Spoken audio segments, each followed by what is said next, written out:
Let's hear more now from Central Bank Governor Benjamin Diokno. He joins us tonight on The Final Word. Governor, thank you so much for joining us on the program. Tell us, why did you allow some banks, some of the big banks, to charge again interbank transaction fees starting on the 1st of October? You know, this really is an accommodation on the part of the banks.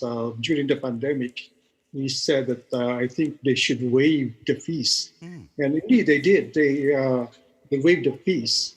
And so now that was actually really meant to be only effective until July. And then we asked them to extend some more. That's why some banks have decided to charge the fees by October, and some will continue to waive the fees until first day of January 2021. Yes. Others are still thinking whether to charge or not. You know, this is really an accommodation. But Governor, these are the top 3 banks of the country, and Memorandum 2020-048, which I read, extends the waiver of fees of fund transfer transactions made through the Central Bank's Philippine Payment and Settlement System, or PhilPass, until the last business day of 2020. So why the changes now, Governor? No, I talked with them, and they said they are losing a lot of money because of this waiver. And so we talked to them, and some decided to continue the waiver until end of the year, and others are still scheduling whether they will in fact charge at all. But this is just it's just 10 pesos or 15 pesos per transaction. Well, can you imagine if you have to go to the bank, the cost to you have to use your card, go to the bank, and use your time. That's you have to do the benefit cost analysis. But the big 3 banks are charging 50 pesos per transaction, and for depositors, that could all add up. Why can't they just abide by the rules until the end of the year? And I'm sure these banks are well capitalized, Governor. You have to make a choice, Rico. If you don't like their policy, you can move to another bank. Okay, so for example, PNB, the other banks, China Bank, they are not charging yet, and they will continue to waive it for much longer. You have to make your own analysis, right? And Governor, they're not forcing you to open an account with them. If you're not happy with their policy, you move to another bank. That's right. We can shift our deposits from one bank to another. That's why what we plan to do is put this on the website of the BSP. Look at the rates, and then let the consumers or the consumer make a choice where they want to open their account. And since April until September, we've seen a huge rise in the number of digital transactions. So are you, Governor, looking at increasing the level of digital payments of total transactions in terms of volume and value over the next few years? You know, my personal goal is to shift from a cash-heavy society to a cash-light society. And in fact, my goal is that by 2023, which is the end of my term, 50% of all transactions will be digital.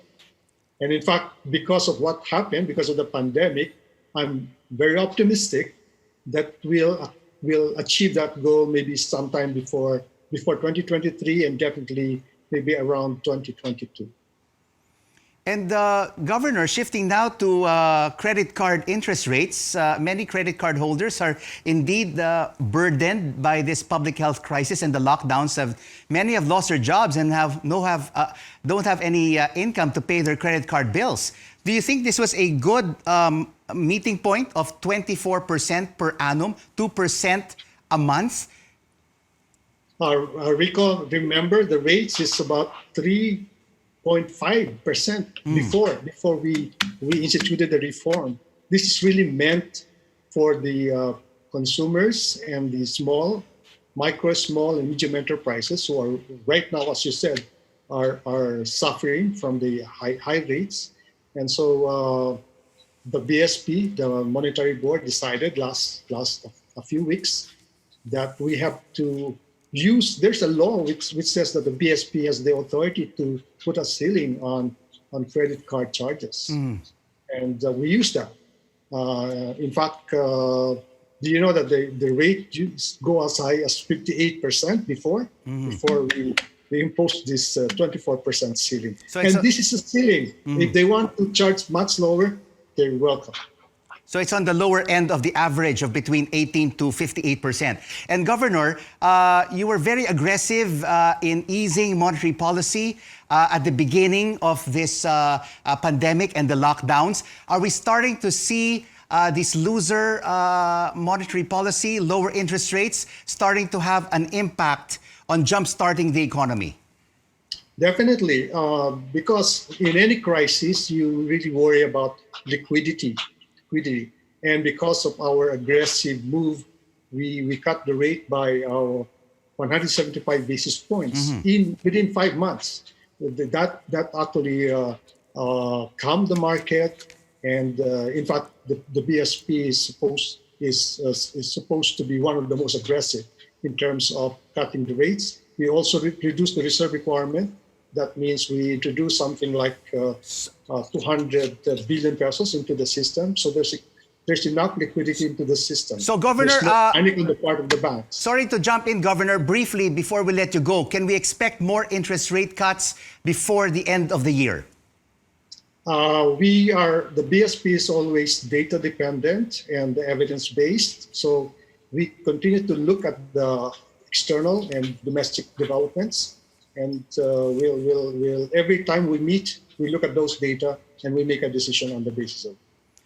Benjamin Diokno, Governor of the Bangko Sentral ng Pilipinas, thank you so much for joining us on The Final Word, and have a good weekend. You too.